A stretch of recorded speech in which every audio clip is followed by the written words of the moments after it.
Dans cette séquence, nous allons faire une application. On va résoudre le système suivant en utilisant le calcul matriciel. Donc faites une pause sur la vidéo, essayez de chercher tout seul et venez voir si vous avez juste. Pour utiliser le calcul matriciel, il va falloir transformer ce système avec les matrices. Donc on va avoir une matrice A qu'on va multiplier par une matrice avec des inconnus. Ici j'ai 4 inconnus, donc ça va être X, Y, Z et T. Ça va être ma matrice que je vais appeler grand X. Et puis ça va être égal, celui-là il est facile, la matrice B qui vaut 5, 3, 3, 1. Il suffit juste de trouver les coefficients de A. Et pour trouver les coefficients de A, c'est facile, c'est les coefficients devant les nombres x, y, z par ligne. Puisque ici le coefficient de x c'est 1, y 1, z 1, t 1.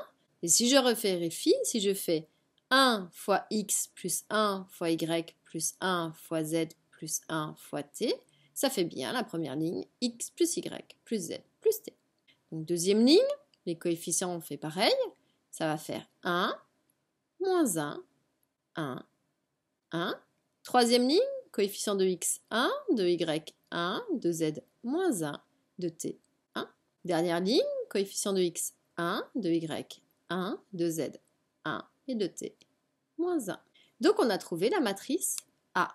Donc on a obtenu A fois X qui va être égal à la matrice B, qui est ma matrice en bleu.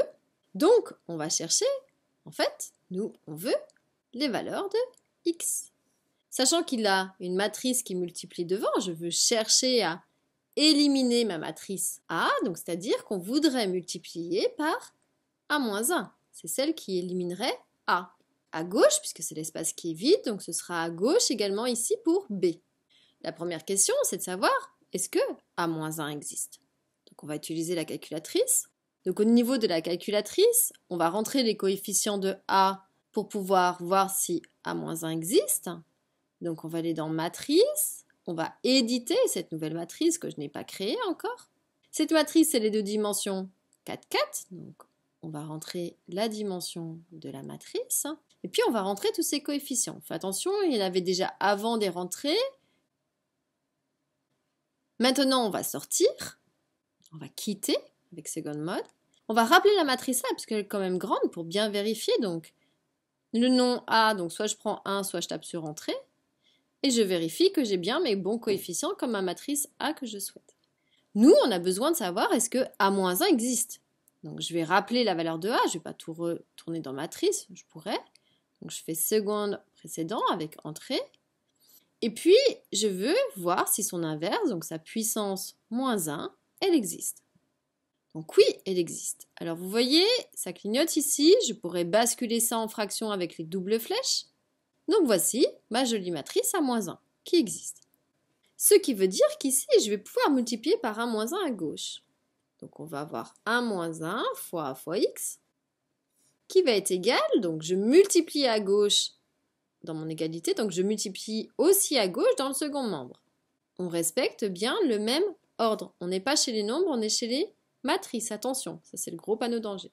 Donc ici, l'intérêt d'avoir multiplié par A-1, c'est que A-1 fois A, ça fait I4. On est sur les matrices d'ordre 4, l'unité.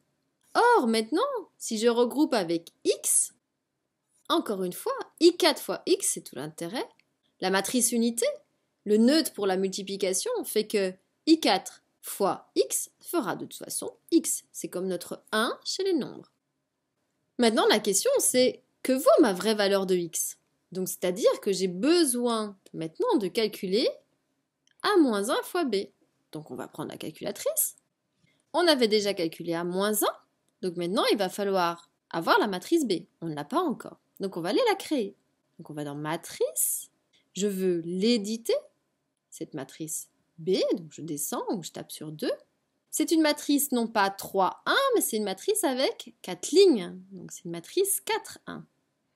Donc, ses coefficients sont 5, 3, 1 et 1. Et maintenant, je vais sortir, second mode, pour ensuite faire mon fameux calcul. Donc, je rappelle ma matrice avec second entrée pour avoir l'élément précédent. Vous voyez ce qui est écrit en bleu. Et je veux multiplier par ma matrice B. Donc, je vais aller dans matrice. Et si je tape juste 2, ça me donne tout de suite B.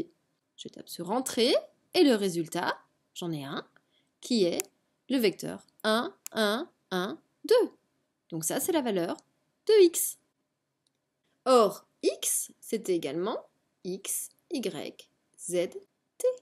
Donc, conclusion, ça veut dire que x, ma première inconnue, vaudra 1, y vaudra 1 également, z vaudra 1, et t, lui, vaudra 2. Soit on écrit comme ça, soit comme on est sur un système, on peut écrire avec S égale. Donc c'est entre accolades, j'ai un élément, mais c'est un quadruplet, c'est 4 qui composent la solution, c'est les 4 valeurs de x, y, z et t. Donc on écrira ça ainsi. Et donc grâce aux matrices, on a résolu ça très rapidement.